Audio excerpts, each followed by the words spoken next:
Nochmal ran an den Fjord.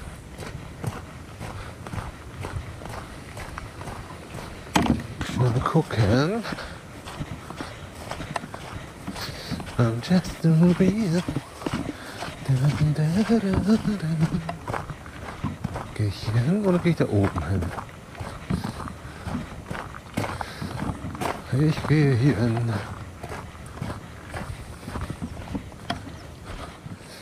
So.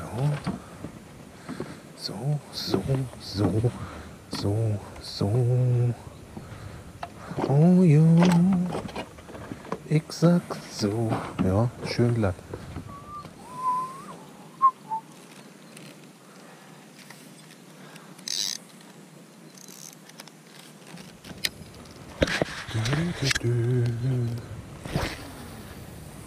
So muss es aussehen.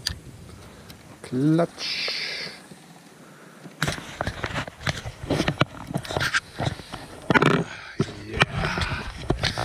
So Leute, jetzt mal hier schön am Abend nochmal einmal vom Ufer ausprobiert. Eigentlich müssten hier die Makrelen und die Pollacks auch stehen. Hier haben wir nämlich vom Boot auch ausgefangen. Da vorne kommt schon wieder was hoch. Mal gucken.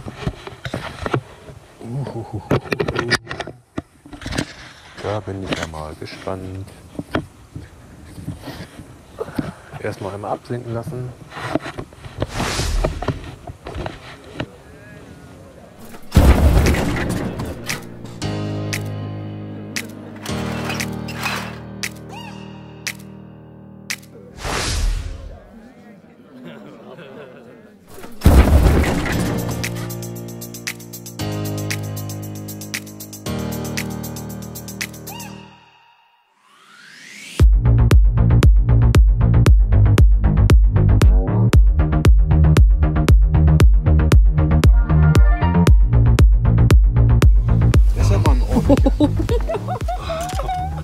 Alter Schwede, ey.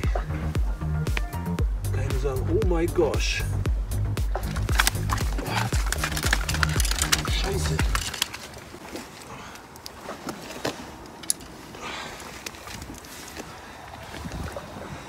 Toll. Unsere Norwegen-Erfahrungen gehen weiter und wie ihr in der letzten Fangszene schön erkennen konntet, auch mit der Angel in der Hand.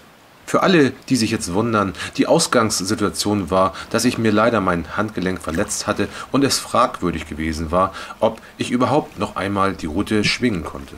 Eine dementsprechende Auszeit musste ich mir darum auch gönnen und somit erkundeten Katrin und ich die Gegend an 3 Tagen ohne Angeln und möchten euch darum hier ein paar Impressionen von Südnorwegen mitgeben, bevor wir wieder mit der Route in der Hand durchstarten, und zwar in dieser Folge von Land aus.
Moin Moin, heute steht die Probe auf Exempel an. Erstes Training für mein Handgelenk. Und zwar geht es vom Ufer aus heute auf Fjordfische. Also die Hoffnung besteht daran, eine Meerforelle zu fangen oder auf zumindest ein paar Makrelen. Denn leichtes Spinnfischen werde ich heute praktizieren zusammen mit Katrin, weil ich mein Handgelenk nicht überstrapazieren möchte und ich muss überhaupt erstmal sehen, ob es überhaupt funktioniert. Darum werde ich jetzt schnell mal Sachen zusammenpacken. Und dann habe ich gestern schon mal ein bisschen geguckt. Das zeige ich euch mal, wie ich an solche Sachen rangehe, wie ich mir neue Reviere ausgucke. Und da werden wir dann die eine oder andere Stelle anfahren, wenn es heute schon soweit ist. Na, das werden wir gleich sehen. Gestartet wird mit einer ganz einfachen Mokus-Montage, Durchlaufblinker-Montage ohne Beifänger. Also ich habe mich dafür für dieses Muster hier entschieden. Das hatte mir schon in Dänemark sehr gute Erfolge auf Meerforelle gebracht. Und Katrin hat sich für das weiß-rote Modell entschieden. Das ist ein neues Modell, was wir noch nicht gefischt haben in dieser Farbe. Obwohl in 16 Gramm hatten wir das auch schon gehabt im Fjord. Und da waren auch schon die Meerforellen ganz gierig drauf. Also mal gucken, wir werden es gleich mal sehen, was hier an die Haken geht.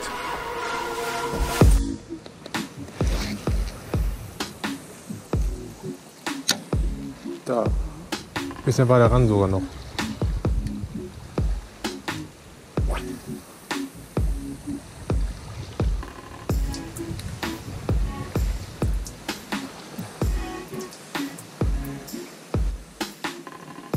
Oh, hab einen.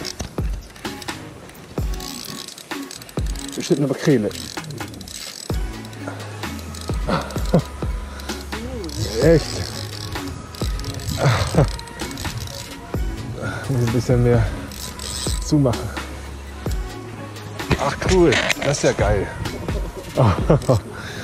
Mensch, gleich meine kaputte Hand eingeweiht. Darf jetzt nicht ins Blasentank so reingehen. Oh, ist auf jeden Fall eine Makrele. Oh, pass auf. Oh Mensch, du, das bringt ja richtig Laune hier.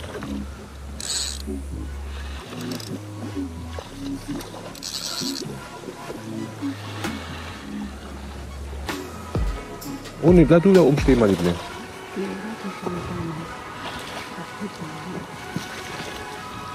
Yes! Oh, eine schöne. Oh, sogar eine gute, ey. Klasse, ey. Also die grundlegende Revierrecherche geht bei mir immer los mit Google Maps oder eben halt auch mit Navionics. Das sind meine treuesten Hilfsmittel. Wenn ich jetzt hier das Revier angucke, wo ich mich jetzt gerade befinde, dann schaue ich danach, wo habe ich hier Bereiche, wo tiefes Wasser ist und wo ich auch rankomme, vor allem vom Ufer aus. Da gucke ich schon mal grob nach. Und wenn ich jetzt hier, das kann ich euch nur empfehlen, hier diese Navionics App öffne, hier sieht man immer direkt, welche Tiefen vor den Füßen sind. Und so gucke ich mir Reviere aus. Jetzt habe ich mir gerade gestern Abend schon mal das ein bisschen angeguckt und habe gesehen, dass hier oben zum Beispiel eine ganz interessante Kante ist. Hier kommen wir auch vom Ufer aus ran. Die sind schon 26 Meter in Wurfweite. Da fahren wir jetzt hin.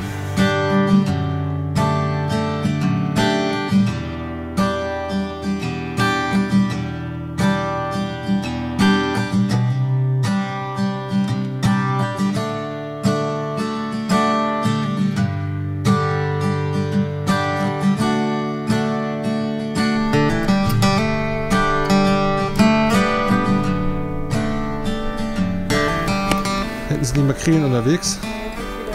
Schade. Hast du einen? Nee, ist wieder ab. Oh, schön. Oh, hier ist was los. Cool. Mensch, klasse. Gut, dass ich hier nochmal rangefahren bin. Da hinten kam wieder eine hoch.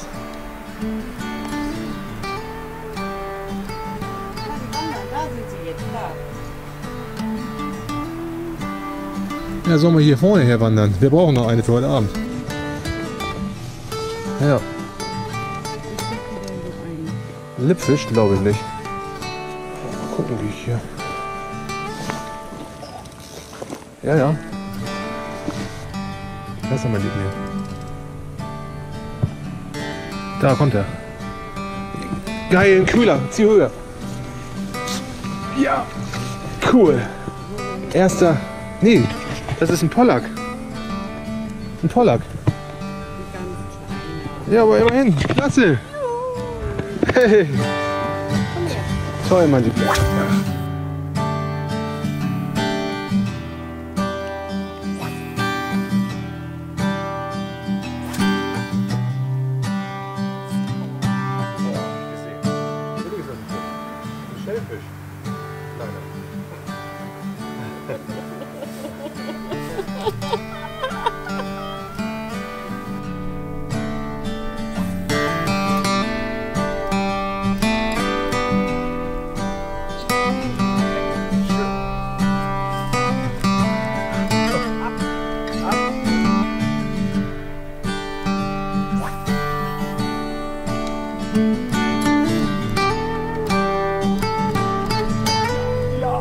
Das Uferfischen hier in Norwegen ist wirklich eine spannende Angelei, weil es geht einem alles an die Haken, was einem auch vom Boot aus passieren kann. Und wir haben auch viel gefangen. Was war da alles dabei? Ja, ich natürlich hier mit meinem Doppeldrill, Knorrhähne.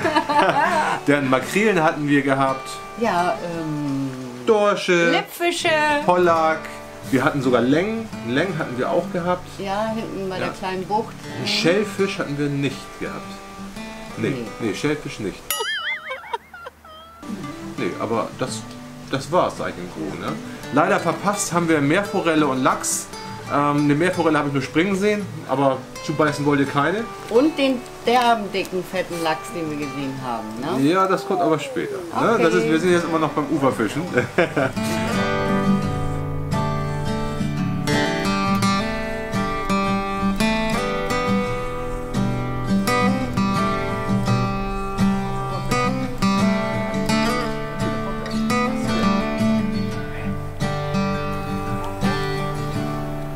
Ach, kleiner Leng. Das ist ja geil. Ey. Das ist ja cool. Was wir alles vom Ufer aus fangen, ey, das ist ja echt der Hammer, ey. Alles noch ein bisschen klein, darf gerne noch ein bisschen größer werden, aber immerhin ein Leng. Cool. Untermaßiger Leng, der schnell wieder nach Hause darf. So. Toll. Wir wollten mal kurz ein kleines Resümee mal geben. Also Beifänger vom Ufer aus auf jeden Fall eine Top-Idee. Kamen viele Fische drauf, ne? Jetzt mit Gummifisch ist der Kontakt zum Grund besser, ne? Ja. Also man ist schneller am Grund. Wenn man allerdings jetzt wie wir sind nämlich richtig auf den Geschmack gekommen, ist auch auf Makrele abgesehen haben, da ist natürlich so ein Blinker wie dieser Mo-Coast hier natürlich top. Der sinkt natürlich ganz langsam ab. Ne? Also da muss man eben halt sehen, was man möchte. Ich möchte auf jeden Fall, weil ich sowieso mich ein bisschen schonen muss noch mit meiner Hand, nicht zu sehr verausgaben. Und deswegen lasse ich den Blinker dran. Auch in der Hoffnung, noch eine Makrele zu kriegen. Und wir wollen gleich erstmal den nächstgelegenen Supermarkt ansteuern. Der Hunger plagt uns. Aber cool, was haben wir jetzt alles bekommen? Leng, Pollack, Makrele, Schellfisch. Ja, das war's, ne? In einer Stunde. Und eine gute halbe Stunde brauchten wir dann auch zum nächsten Supermarkt. Vor Ort, man glaubt es kaum, entdeckten wir einen weiteren Angelplatz, den wir sogar zu Fuß erreichen konnten. Darum probierten wir es hier abschließend ein letztes Mal an diesem Tag. So dachten wir.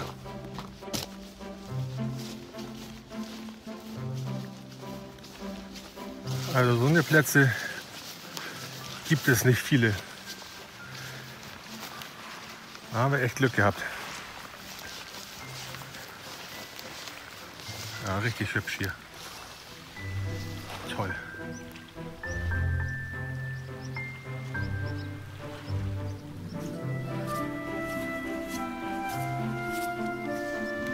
Das ist doch schick, oder nicht?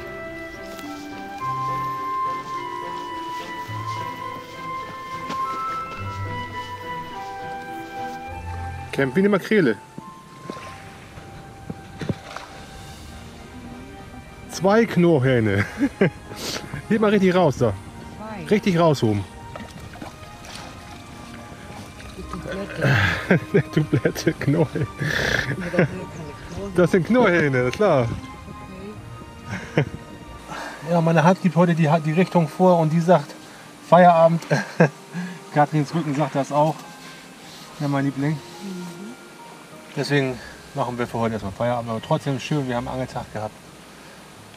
Trotz der Verletzungen. Also es ist doch klasse, ne, mein Liebling? Auf dem Rückweg lag der schöne Platz mit dem tiefen Wasser. Na klar, einen kleinen Stopp mussten wir hier noch machen und somit erlebten wir unser erstes Mal, an dem wir voll in den Makrelenschwärmen standen und das auf Wurfweite.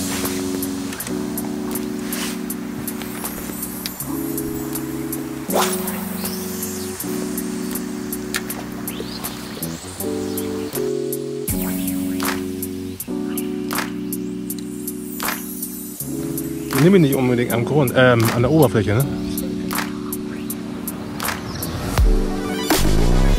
Ja, die kämpfen, ne? Die Makrelen. Am Hauptköder. Schön.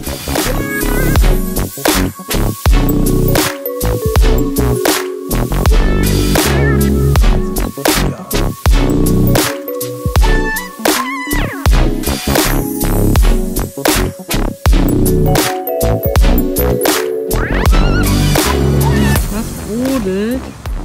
Ja, jetzt sind die wieder ein bisschen rausgegangen. Ja, jetzt sind sie da hinten.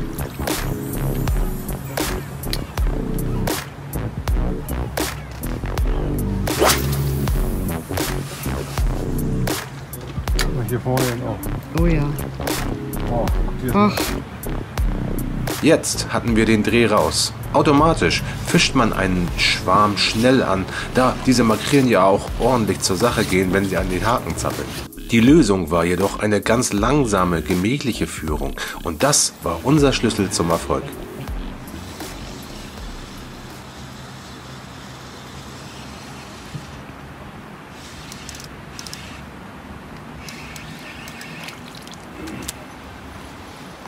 Ja.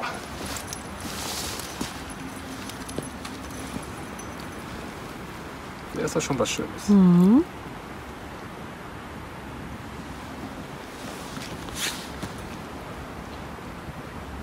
Spitze.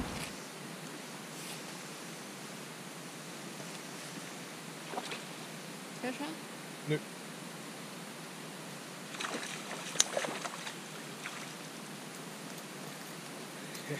Juhu.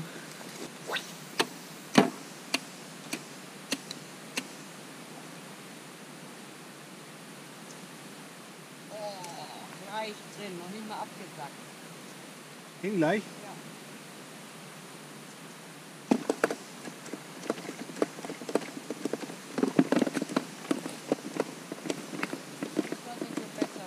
Ja, super, mein Engel.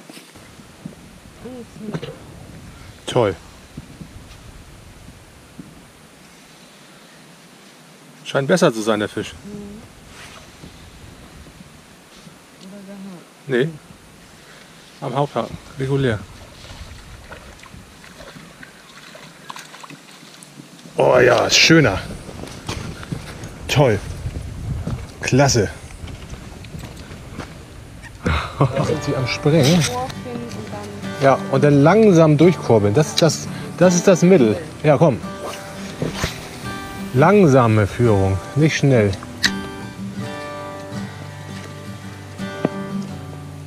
Augenblick absinken lassen. Und jetzt wirklich langsam.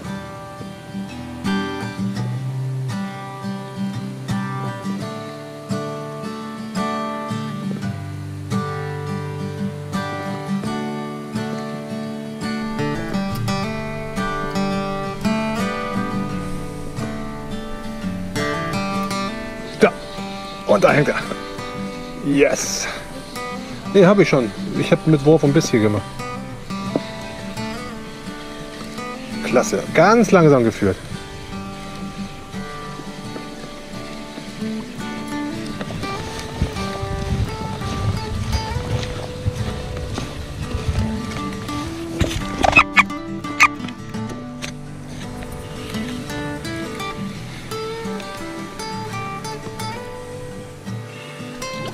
Oh, ein ganz kleiner. Der geht ganz schnell wieder zurück. Aber das war ja auch mal schön mit Wurf und Biss. So. Noch dürfen sie weiter rankommen. Ich will sie jetzt nicht stören. Wenn man die anwirft, dann vergrault man sie auch so ein bisschen.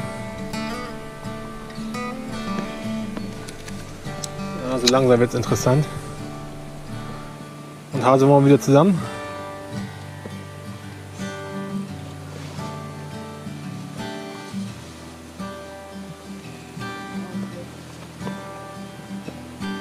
Also ich würde sagen, das Wasser kocht ordentlich.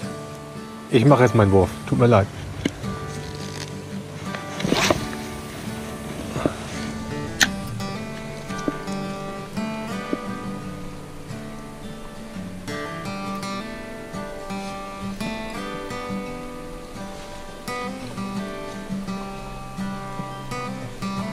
Boah, guck dir das an, ey.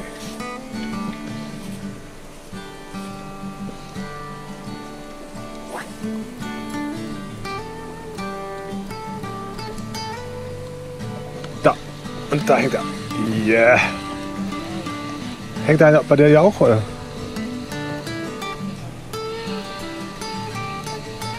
Ah, ich habe einen ganz kleinen erwischt.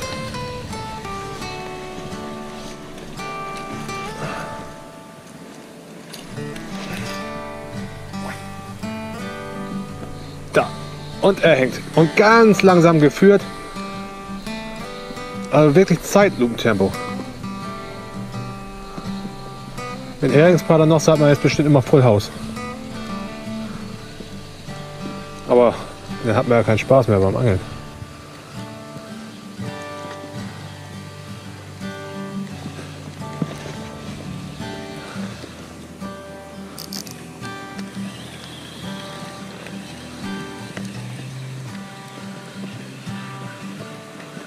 Diesmal auf den Beifänger.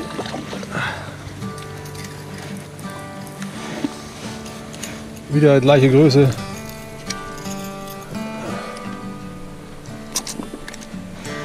Kleiner, hing gut, kann schnell zurück.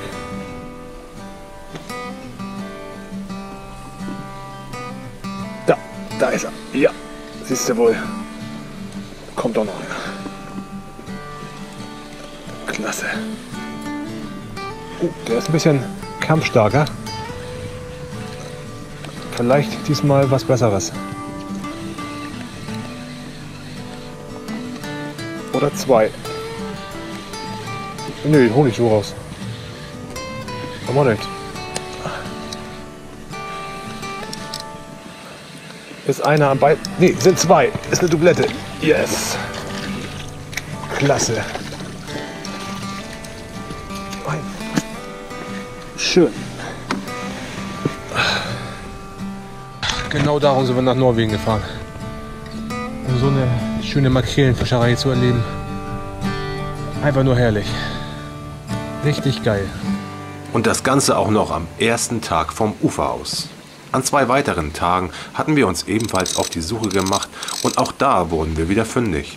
Darum seid auch beim Teil 2 dabei, wenn wir wieder leicht vom Ufer aus am Fjord fischen und dieses Mal die großen und die bunten Fische finden. Eine oder zwei. Und wenn das eine ist, dann ist es eine richtig gute.